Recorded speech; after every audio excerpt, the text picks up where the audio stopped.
নমস্কার বন্ধুরা, মিঠু হেসেলে আমার সমস্ত বন্ধুদের স্বাগত জানিয়ে আজ দেখাবো ভেন্ডি দিয়ে একটা সুন্দর রেসিপি, দই ভেন্ডি। আপনারা দেখুন, যদি ভালো লাগে অবশ্যই লাইক, শেয়ার এবং কমেন্টস করে আর সাবস্ক্রাইব করে পাশের বেল বাটনটি প্রেস করে আমার পাশে থাকবেন। বন্ধুরা, আজকে দই ভেন্ডি করব, সেই জন্য ভেন্ডি কেটে রেখেছি, আগে ধুয়ে তবে কেটেছি। এছাড়া আমি এখানে কিছুটা পেঁয়াজ রেখেছি, দই রেখেছি আর আদা রেখেছি। তাহলে চলুন দেখি কিভাবে করি। প্রথমেই কড়াইতে তেল দিয়ে, তেল গরম হলে এই ভেন্ডিগুলো তেলের মধ্যে দিয়ে দেবো। কড়াইতে তেল দিয়ে দিয়েছি, তেল গরম হয়ে গেছে, সেজন্য ভেন্ডিগুলো এক এক করে তেলের মধ্যে ছেড়ে দিলাম। তেলের মধ্যে দিয়ে ভেন্ডিগুলোকে ভেজে নিচ্ছি। এক এক করে এর মধ্যে এবারে হলুদ আর নুন দিয়ে দেবো। এক এক করে এর মধ্যে হলুদ দিয়ে দিলাম, এছাড়া নুন দিয়ে দিলাম। দুটো দেওয়ার পরে ভেন্ডিগুলো আবার ভেজে নিচ্ছি।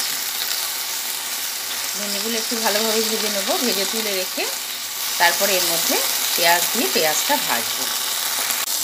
ভেন্ডি এরপরে ভেজে তুলে নিচ্ছি। ভেন্ডি খুব লাল লাল করে ভাজবো না, কড়া করে ভাজবো না, অল্প ভেজেই ভেন্ডিগুলোকে তুলে নেব। ভেন্ডিগুলোকে তুলে নিয়ে কড়াইয়ের মধ্যে আবার কিছুটা পরিমাণে তেল দিয়ে দিলাম। পরিমাণ মতো তেল দিলাম। এরপরে যে কুচানো পেঁয়াজগুলো রেখেছিলাম সেগুলো তেলের মধ্যে দিয়ে দিচ্ছি। পেঁয়াজগুলো কিছুটা ভেজে নেব। পেঁয়াজ ভাজা হয়ে এসেছে, সেই সময়ের মধ্যে কিছু টমেটো দিয়ে দিলাম। টমেটো দিয়ে টমেটো পেঁয়াজ দুটোই একসঙ্গে আবার একটু ভেজে নিচ্ছি। আমি এই সময় গ্যাসের ফ্লেমটা একদম কমিয়ে দিয়ে টমেটো আর পেঁয়াজ দুটো ভেজে নিচ্ছি। এরপর এর মধ্যে অল্প আদা দিয়ে দিলাম, এছাড়া দুটো কাঁচা লঙ্কা ফাটিয়ে দিয়ে দিলাম। সব দিয়ে আবার অল্প করে ভেজে নিচ্ছি, যাতে আদার কাঁচা গন্ধ না বেরোয় এমন অবস্থা পর্যন্ত ভাজবো। গ্যাসের ফ্লেমটা কমিয়ে দিয়েই সব ভেজে নিচ্ছি। এরপরে যে টক দইটা রেখেছি, টক দইটা এক এক করে এর মধ্যে দিয়ে দিলাম। আমি এখানে টক দই খুব সামান্যই রেখেছি, কেননা আমার ভেন্ডিটা খুব বেশি না, সেই জন্য টক দইটাও তো সেই অনুযায়ী দিতে হবে। টক দইটাও সামান্য রেখে একসঙ্গে মিশিয়ে দিয়ে ভেজে নিচ্ছি। এরপর এর মধ্যে পরিমাণ মতো হলুদ গুঁড়ো দিয়ে দিলাম। হলুদ গুঁড়ো দেওয়ার পরে আবার একটু তেলের মধ্যে ভেজে নিচ্ছি। এরপর এর মধ্যে অল্প পরিমাণে জল দিয়ে ভেন্ডিগুলো ঢেলে দেবো। যে ভেন্ডিগুলো আগেই ভেজে রেখেছি সেগুলো এর মধ্যে দিয়ে দেবো। ভাজা হয়ে গেছে, সেই জন্য এর মধ্যে অল্প পরিমাণে জল দিয়ে দিলাম। এরপর একটু ফুটবে, ফোটার পরে এই ভেন্ডিগুলো এর মধ্যে দিয়ে দেবো। এখন এর মধ্যে অল্প নুন দেব। ভেন্ডি ভাজার সময় আগেই নুন দিয়েছিলাম, সেই জন্য এবার অল্প নুন দেব। এর মধ্যে একদম অল্প নুন দিয়ে দিলাম।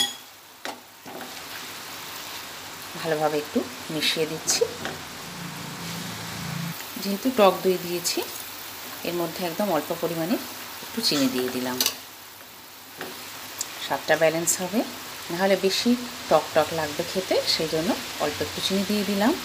এরপরে যে ভেন্ডিগুলো ভেজে রেখেছি ভেন্ডিগুলো এক এক করে এর মধ্যে ঢেলে দিলাম। ঢেলে দিয়ে আবার ভালোভাবে মিশিয়ে দিই।